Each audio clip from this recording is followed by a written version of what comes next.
देखु माने याठू बड़ी माने अविवेकी अमनीषपणिया अदूरदर्शिता कथा बोधे मुझे किसी भाषा कही पारिनी। जड़े विधायक जी लोक द्वारा निर्वाचित होती जी जानती जे परिवेश बंचिले ही आम बंचा किंतु सी आसिक माने जिते बड़े जंगल काटापी का गोटे पूजा कराऊे सी से नड़िया पिटुंट सी तार भूमि पूजा करी जंगल काटापी का गोटे प्रोत्साहन दौरान याठू बड़ी दुखदायक लज्जाजनक निंदादायक कथा बोधे किसी ना माने मनीष समाज को से कौन वार्ता दौरान तांकर आगामी पीढ़ी को से कौन वार्ता दौरान जे तमे प्रकृति को नष्ट कर। धन्य धन्य धन्य कह तुम्हें विधायक महाशय हिसाब को नबा 10 लाख गछ से मैंने काटे तेणु जितेबले 1600 एकर जमी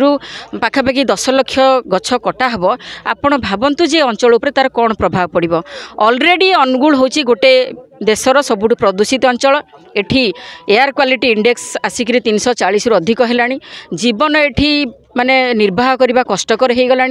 एठी जितेबले एते मात्रा रे जंगल कटा हम एठी मनीष समाज एवं जीवजंतु समग्र अंचल आज गोटे परिवेशर असंतुलन हो। यहाँ गोटे हाथी कॉरिडोर आपणकर सिमिलपाल रु सातकोशिया को यही जो कॉरिडोर अच्छी ए हाथी यातायात करती आपण यही परिवेश नष्ट होगा फल विगत दिन में पाखापाखि 50 हाथी 6 मास भितर मले। हाथी आ मनीष भितर लड़ाई प्रत्येक दिन चलुची तेणु यार गोटे विराट प्रभाव आगामी दिन में पड़ो। तेणु आम समस्ते अंचलवासी सचेतन नागरिक बुद्धिजीवी माने परिवेशविद माने आज समस्ते एकाठी होइछु ए जंगल को आम सुरक्षा देबू जे पर्यंत एठू कंपानी तार गछकटा बंद न करिछि एवं आम चेतावनी दौचु उभय सरकार को आम गणतांत्रिक उपाय आम शांतिर उपाय आमर सांविधानिक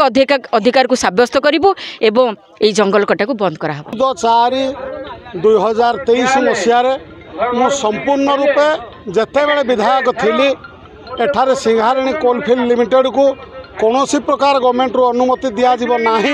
एटा एक हाथी मानकर यातायात पथ एवं एठारे हाथी हरिण बारहा कुटुरा ठारू आरंभ कर अनेक जीवन एठी बिताती बहुत जीवजंतु मध्य एठी बास करते। एणु यही जो 2200 एकर नहीं कि जंगल जमी को खणी कर जो प्रयास सृष्टि होचे ए प्रयास को संपूर्ण बंद करने आम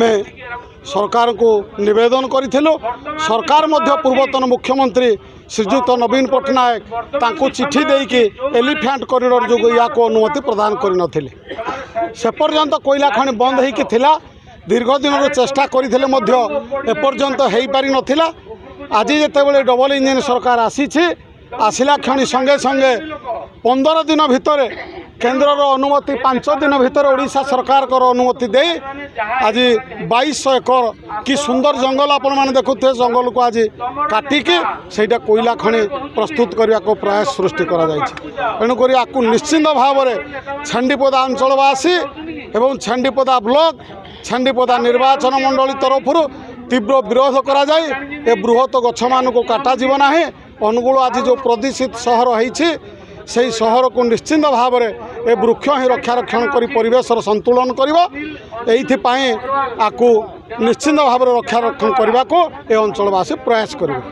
देखंतु जितेबले गछटीए भी आम काटती बहुत भावी चिंतिकी कारण गछटीए है बेलू जिते वर्ष नहीं थाए बोध हुए 2 पुरुष 3 पुरुष बीती जाए। जंगल को देखिले जना पड़ी से 75 वर्ष रु से जदि आयत्त करके भल भाव में बढ़े रखी थे माने जना पड़ी से केते वर्ष रु अच्छी। तो जितेबाला से काटिदेवे पुणी से जो आम आगामी पीढ़ी को कौन दौरान एठिकार छेंडीपदार जो कुनि कुनि बालक मैंने जीवन किभली भाव में विपदगामी होची सेटा विचार करवा उचित। जितेबाला सिंगरानी कंपनी ये जो बिना अनुमति या जोर जबरदस्ती दाखल करने जिते से माड़ी आसला आम लोक प्रतिनिधि प्रथम विरोध करने कथा कारण तांकु ही यही अंचलवासी बाछिंट। तो लोकंर स्वास्थ्य सुविधाटे जदि न देखुंत विधायक बाबू ताहले सेटा सबुठ बड़ दुखर विषय। सरकार जदि आम विरोध में ठिया हेले आमको सुरक्षा नदेले आम जीवन प्रति विपद रहा तो सेटा आम सबुठ बड़ दुखर विषय। एबे जो देखंतु ये जो छेंडीपदा जंगल आम केवल ये आड्रेस कहते किंतु ये जंगलटी आमर ग्लोबल माने जो ग्लोबल वार्मिंग को किभଳି भाବରେ प्रोटेक्शन देउथला एटा भी आपण भाबंतु कारण जेतेबेले हमर जो गछ गुडी को कमी जाए आम पृथ्वी से ग्लोबल वार्मिंग स्टार्ट हो जाए आ तापर जो इंफ्रारेड रेज आसे आम पृथ्वी को से जलस्तर बढ़िकी धीरे धीरे आम पृथ्वी ध्वंस आड़ को गति कर तो यहाँ गोटे दूरदृष्टिर कथा जो जल जंगल जमीन बात आसे से लोक मान जीवन प्रति विपद थाए तो सहीटा मु अनुरोध करी जे आपण सहीटा प्रथमे देखंतु गोटे लोक गोटे सुरक्षित जीवन किभଳି भाବରେ बंची पारिबो सेटा आमे देखिबा परे हमर जीविका किबा जहाँ भी जीविका निश्चित भाव में आमर मुख्य किंतु जंगल बंचिले ही आमे बंचिबा हे जो आगामी पीढ़ी जो आसुचंती आमे तांकु कोन दउचंती सेटा भी हमकु भाबिबाकू पड़िबो परिवेश सुरक्षा पाई जो आमे आज एठारे एकाठी होइचु मो तरफ से बार्ताटी आपन को पाई रहिबो।